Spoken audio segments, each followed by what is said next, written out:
Es ist Dienstag, der 26. Mai. Ich begrüße euch herzlich mit dem Losungswort Psalm 14, Vers 2. Der Herr schaut vom Himmel auf die Menschenkinder, ob jemand klug sei und nach Gott frage. Und der ganz berühmt und prominent Römer 12,2, ein Vers, den ich heute möchte darauf Bezug nehmen. Stellt euch nicht dieser Welt gleich, sondern ändert euch durch Erneuerung eures Sinnes, auf dass ihr prüfen könnt, was Gottes Wille ist, nämlich das Gute und Wohlgefällige und Vollkommene. Nicht nach Schema. Ja, das sagt ja schon der Psalm hier, der 14. Gott man nach Gott fragt. Das wäre jetzt unser heutiges Schema. Wir fragen eigentlich selten und nie. In diesen 1000 Fragen, die sich ergeben. Weiter ist es so ein bisschen eingespurt und man merkt, das Schematische hat jetzt ja noch ein bisschen zugenommen. Jetzt gibt es noch die Sicherheitsabstände, die man einhalten muss und andere viele Sicherheitsvorkehrungen, für das sich der Mensch ein bisschen sicherer fühlt in dieser Welt, die so bedrohlich geworden ist. Und auf der anderen Seite hat man ja immer gedacht oder auch gesagt, ja, solche Verunsicherungen, allgemeine Verunsicherungen führen dazu, dass die Kirchen voll sind. Das ist natürlich jetzt gar nicht möglich. Oder dass wenigstens viele Menschen nach Gott fragen.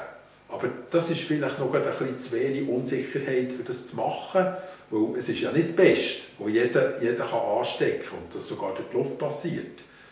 Es ist also grundsätzlich schon nochmal eine andere Liga, wenn wir dann plötzlich eine Pestwelle hätten. Und dann hat es wirklich sehr, sehr viele Menschen gegeben, die zum Glauben gekommen sind. Aber jetzt weiss man ja wieder, eben dank dem Schema, wie dass man sich verhalten muss, für dass man unbeschadet durch die Zeit gehen kann. Bevor wir auf das Wort eingehen, Schema, das der Paulus verwendet, möchte ich noch eine Frage stellen, nämlich, wo suchen wir Halt? Wir haben es vielleicht schon ein bisschen rausgehört, oder, was uns Halt gibt in dieser besonderen Zeit und wie viel Halt suchen wir. Der Paulus sagt, wörtlich übersetzt, schaltet euch nicht am Schema von der Weltzeit gleich. Weltzeit heisst Äon auf Griechisch und das Wort Gleichschaltung heisst eben Schema auf Griechisch. Das Wort in Griechisch heisst halten, auch ganz neutral etwas halten. Wenn man dann etwas zurückhalten, dann wird es einem sein Besitz, dann kann man es eben dann behalten. Sagen wir ja auch so, also das, was ihm gehört, ist das, was man zurückgehalten hat, so die griechische Vorstellung. Aber wenn man etwas auch innerlich haltet, sich an etwas haltet, dann gibt es ja eine sogenannte Haltung. Und das ist schon ein Teil von dem, was das Wort Schema ausmacht, nämlich eine Haltung, eine Gestalt, eine Form, eine Figur. Da gehe ich jetzt nicht weiter darauf ein. Ich kann nur sagen, all zusammen diese Begriffe rund um das Wort Schema herum zeigen ein bisschen das Gegenteil an von dem, was wir würden sagen, etwas loslassen, etwas freigeben, etwas verschenken und so weiter. Der Gegensatz von Lockdown und von Lockern ist hier schon drinnen ein bisschen angegeben. Es ist ja interessant, dass die beiden Begriffe fast gleich tönen. Die Leute schauen ja vor allem auf die zwei Wörter im Moment in den Pressemitteilungen. Wie lange geht der Lockdown und wann tut man lockern? Lockdown heisst ja so etwas wie ein Klammergriff und lockern heisst ja eine lockere Hang haben. Entweder hat man den Klammergriff oder man hat einen lockeren Hang. Wenn es nach Schema F geht, geht es eher um das Erstere. Und da kann ich mich erinnern an das Konfirmandenspiel, das wir alle gemacht haben. Ich habe die alle gesagt, sagen nichts in der ersten Klasse, sonst wissen die schon alles. Für zu zeigen, wie schematisch dass wir denken, schon wie wir essen, habe ich eine alte chinesische Geschichte geholt und gesagt, schaut, ihr habt hier ganz lange Löffel, also das waren Löffel mit Bambusstängeln als Verlängerung, vielleicht 1,20 Meter, vielleicht 1,50 Meter. 2 hocken vis-à-vis oder 4 hocken um das Teller herum, dann drauf hat es Reis. Und dann sagen wir ihnen, jetzt könnt ihr von diesem Reis essen, habt nicht so viel Zeit, schaut, dass ihr es gut macht. Und sie fangen an zu essen, sie recken mit ihren Stangen zu dieser Schalen, Reisschalen, und dann nehmen sie das zurück, bis es dann beim Mau ist. Dann essen sie und unterwegs verlieren sie natürlich die Hälfte, dann fahren sie weiter. Und dann, wenn der halbe Reis am Boden ist, sage ich, also, jetzt machen wir ein Reset, jetzt fangen wir nochmal neu an. Jetzt tut ihr nicht mehr euch selber ernähren, sondern nur der gegenüber sitzt. Oh Wunder, es klappt wunderbar. Es ist überhaupt kein weiter Weg nachher von dem Dauer dann noch zum Mau von dem vis-à-vis. Keiner tut mit dem Stab am anderen reingusseln. Und am Schluss hat man sogar noch den Plausch, weil man mal jemandem anders etwas Gutes tun und der andere einem hat etwas Gutes da. Und dann merkt man, unsere Vorstellung von Essen, unser Schema, wie man essen, wird hier komplett durchbrochen und plötzlich ist es wieder eine gemeinsame Sache. Ein anderes Beispiel finden wir im Alten Testament. Alle haben gedacht, der Mose weiss Bescheid. Ja, der Mose weiss über alles Bescheid. Er ist ja von Gott erleuchtet, also ist man immer mit den Streitsachen zum Mose gegangen. Vor seinem Zelt hat es immer eine lange Menschenschlange gegeben. Aber einmal ist der Jethro zu Besuch gekommen und hat sich gewundert, wer da alles ansteht. Und wie lange das der Mose muss arbeiten muss, so 14, 16 Stunden Tage hat er gehabt. Und dann hat der Jethro gesagt, Mose, mein Schwiegersohn, das kannst du noch ganz anders machen. Du doch einfach Leute einsetzen, solche, die sich ein bisschen auskennen mit Menschenkenntnis und mit dem Gesetz. Die sollen 10 Leute beraten. Solche, die sich besser auskennen, sollen gesetzt sein über 50 oder 100.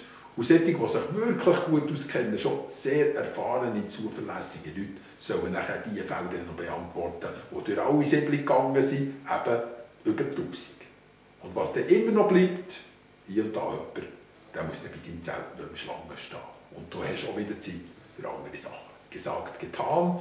Der Mose hat gemerkt, es funktioniert wunderbar, aber Israel hat gelernt, es war ein falsches Schema, dass der Mose der Einzige ist, der Auskunft geben kann über ihre Streitigkeiten, über ihren Erbstreit, über ihre notorischen Stammesfäden oder was immer war. Wenn es um Mission geht, dann merkt man auch, dass wir ja sehr viele Schema mitbringen aus unserer westlichen Zivilisation. Wenn wir etwa mal in den Dschungel gehen, die meisten haben jetzt das Privileg nicht, aber der Bruce Olsen hat es gehabt. Er hat sich losstrampeln von seinen anderen beruflichen Vorstellungen. Er ist mit 19 mit $70 im Sack aus Minnesota, einem Staat in den USA, nach Venezuela, weil er gelesen von den Motilonen. Motilonen bringen jeden um, jeden Weiss, der dort eindringt. Aufgrund von einer alten Geschichte, die mal einer erzählt, haben sie Angst, dass sie dann vergiftet werden. Und so waren sie resistent bis heute gegenüber dem Evangelium von der Liebe von Gott. Und Bruce Olsen hat sich in den Kopf gesetzt, denen werde ich das Evangelium bringen. Natürlich hat er keine Missionsgesellschaft unterstützen. Logisch, er ist viel zu jung, er hat keine solche Ausbildung gemacht. Er ist trotzdem gegangen.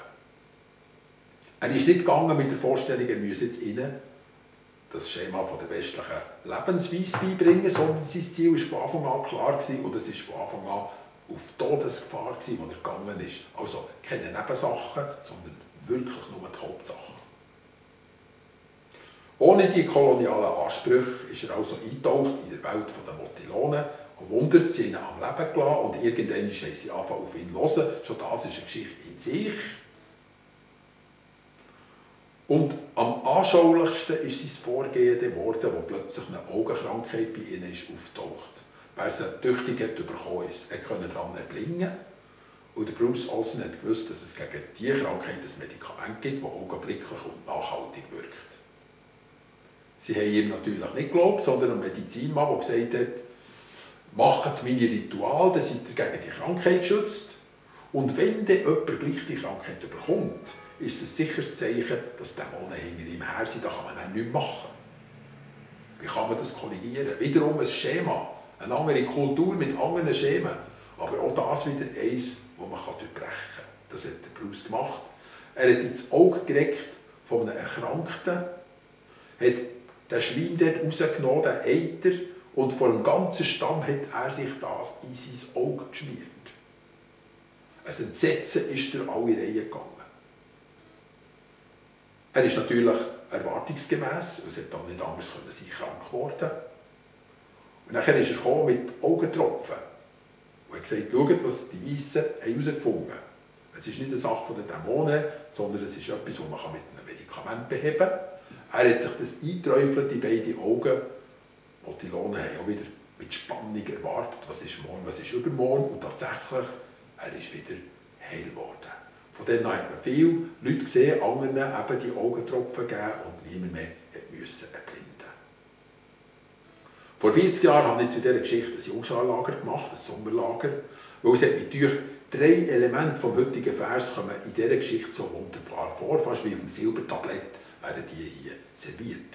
Nämlich das erste, was wir schon gesagt haben, der Bruce Olson ist nicht in ein Schema eingetaucht. Er hat gesagt, ich muss hier nichts im Griff haben, wenn ich hierher komme. Diesen Teil überlasse ich Gott. Und dann kann immer alles Mögliche passieren und auch noch alles Unmögliche. Das zweite Wort, das hier gut reinpasst, kommt auch im griechischen Text vor von Paulus, nämlich Metamorphose. Lasst euch auf eine Metamorphose ein, lasst euch umgestalten, umwandeln. Und der Bruce hat gemerkt, für diese Leute nachzukommen, muss ich wirklich ein Motilon werden. Eine größere Metamorphose kann ein Amerikaner gar nicht machen, als das Leben anzunehmen von einem Indio im Amazonas. Und es ist möglich geworden, dass er durch das der Freund ist worden von vielen. Und das dritte, Gottes Willen erkennen.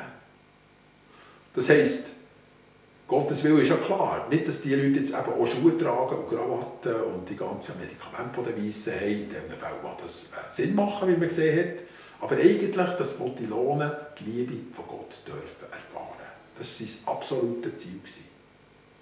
Und für das zu erreichen, hat es nur einen Weg gegeben, nämlich immer wieder Gott fragen. Auf das kommen wir noch. So hat er zum Beispiel gelernt, in der Hängematte schlafen. Und das ist etwas, was man im Jungscharlager natürlich macht. Man knüpft solche Hängematten, man schläft drin. Einst hat es in der Nacht gekracht, bei einem hat die Hängematte gehen. Er hat es zum Glück überlebt.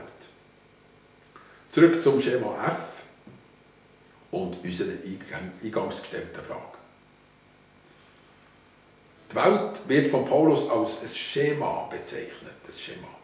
Das heisst, Häufen Sachen sind ineinander vergriffen, also gegriffen. Alles ist mit einem Griff irgendwie verbunden, mit einem Sicherheitsgriff. Alles muss festgehalten werden und hinter dem allem ist ja Angst. Aber der Haltegriff, der wird früher oder später zu einem Festhaltegriff, den man nicht loslassen kann. Und der Festhaltegriff wird früher oder später zu einem Würgegriff, der er unser eigenes Leben quasi gefangen setzt. Darum ist Römer 12,2 in erster Linie eine Absage an die Angst. Bewusste und unbewusste Reflexe sind es ja, die bei uns machen, dass wir so schematisch geworden sind, dass wir uns in bestimmten Formen immer bewegen und bestimmte Haltungen in uns haben. Und der richtige Weg, aus dem rauszukommen, ist genau das, was schon zuerst im Psalm 14 steht, nämlich «Wir fragen nach Gott». Oder noch kürzer, «Wir fragt Gott». Gott fragen ist das Ende vom Schema der Welt und von unserem persönlichen Schema. Schon nur Gott fragen ist das Ende von einem Schema, weil schematischerweise fragt man ja nicht nach Gott, sondern fragt jemand nach dem, was man hat erfahren, was man kennt und was ihm die Unsicherheiten minimiert. Wenn ich bei mir persönlich suche, so für ein kurzes Schlussbeispiel, muss ich sagen, es ist vielleicht dünn gesagt, ich merke, dass ich selber so viel noch in Schemen gefangen bin und mich einfach so ein bisschen roboterhaft in dieser Welt bewege. Aber vielleicht sucht man ja zu weit. Schon ein simples Gespräch, das man führt, zeigt ja sehr viel von diesen schematischen Abläufen, die wir haben. Zum Beispiel bekommst du Kritik.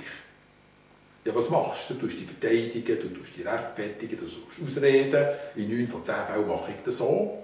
Aber in 1 von 10 Fällen kann man das durchbrechen und kann er sagen, ja, das muss ich ernst nehmen. Ja, du hast recht, du tust mir einen Service, wenn du mir so etwas sagst. Und mir ist dankbar dafür. Das ist, wenn Gott zu uns redet und uns zeigt, der andere hat recht, lass gut her. Dabei würden wir ja, wenn wir uns daran halten, und immer wieder, und nicht nur in einem von 10 Fällen, so ein offenes Ohr hätten gegen oben, würden wir sehr vieles in sehr vielen Situationen sehr unterschiedlich anpacken, als eigentlich sonst das Schema von der Welt sagt. Und wenn es ein Schema gibt, das ich jetzt verteidigen am Schluss von diesem Vers, es ist fast ein bisschen wie ein Gegenstück oder wie ein innerer Widerspruch. Wenn es ein gutes Schema gibt, dann ist es doch das. Fragen wir immer Gott. Fragen wir nach seiner Meinung, fragen wir nach seinem Willen, fragen wir nach den patenten Lösungen für den Fall, der jetzt vor uns liegt. Und dann werden wir merken, das andere, das alte Schema, das mit den Festhaltegriffen, ja mit den Würgegriffen, das wird sich gerne mehr lockern. Wir hätten am Schluss ein bisschen eine lockere Hand. Das wünsche ich mir für heute.